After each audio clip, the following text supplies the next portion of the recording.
Hello, everybody. My name is Keith, and today I am accompanied by my partners Kaylee and Ash, where we are going to be talking about muscle physiology, the phases of contraction, and pathology.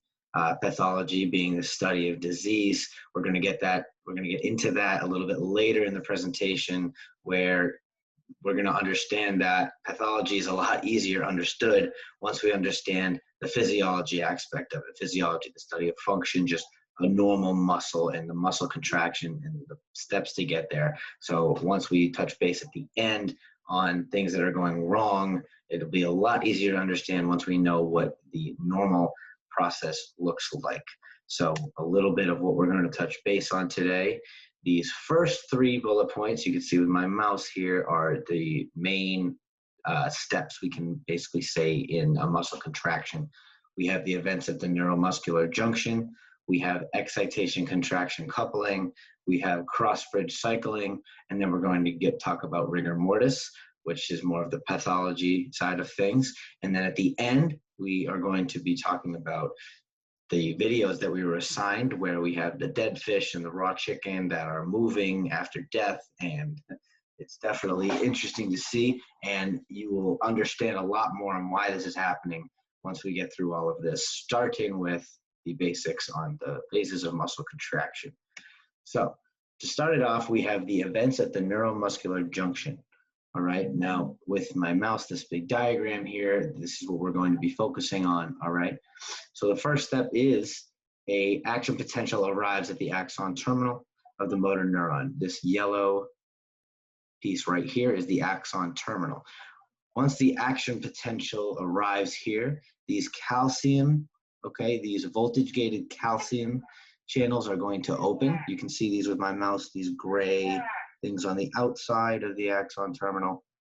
The calcium now comes into the axon terminal, where then now the ACH, the acetylcholine, it's a neurotransmitter, which is extremely important for starting this process. That gets released from the synaptic vesicles. You can see these pink little dots here are the synaptic vesicles, all contained with the neurotransmitter ACH. That ACH then gets released, all right, down, it diffuses through the synaptic cleft. Now the synaptic cleft, you can see with my mouse here, is this white space in between the sarcolemma, which is the plasma membrane of the muscle fiber, and the axon terminal here. So it diffuses through the synaptic cleft, and then it's going to bind. The ACH is going to bind to the ACH receptors, they look similar to these ion channels in the axon terminal, because they are also gated channels. These are chemically gated channels, right? So once the ACH arrives and binds to these receptors, the gates open, and now we have sodium that passes into the muscle fiber, all right? And we have potassium that exits, and it creates a less negative charge, which creates an action potential along the sarcolemma, which is the plasma membrane of the muscle fiber. So this action potential is now reached, and it's throughout the whole muscle fiber sarcolemma, which now means things are working, and we can go to this next step, which is excitation contraction coupling. Now, let's start by looking at the top left of this diagram here. This is what we just went over, but it's nice to look at again before we go in. This is the axon terminal here. We have our synaptic vesicles filled with ACH that gets released when calcium gets in the channels. ACH diffuses across the synaptic cleft and binds to the receptors, and now we have this end plate potential along the entire sarcolemma. Now, if you can see my mouse, it follows all the way along here, and the action potential goes down the T-tubules, okay? You can see here the arrows are pointing down. The action potential goes down. And now we have voltage sensitive proteins here that are changing shape. Oh, I apologize for that.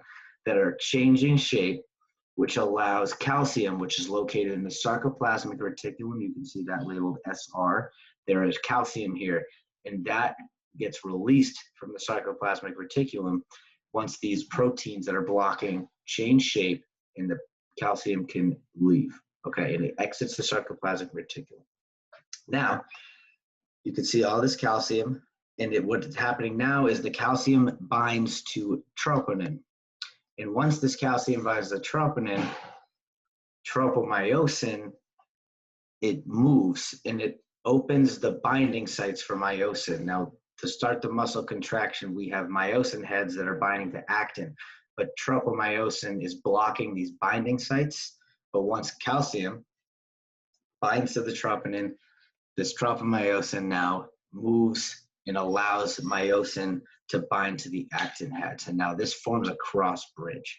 But now there's much more that happens after this cross bridge is formed, where Kaylee is now going to take us into the next step of this muscle contraction by talking about cross bridges.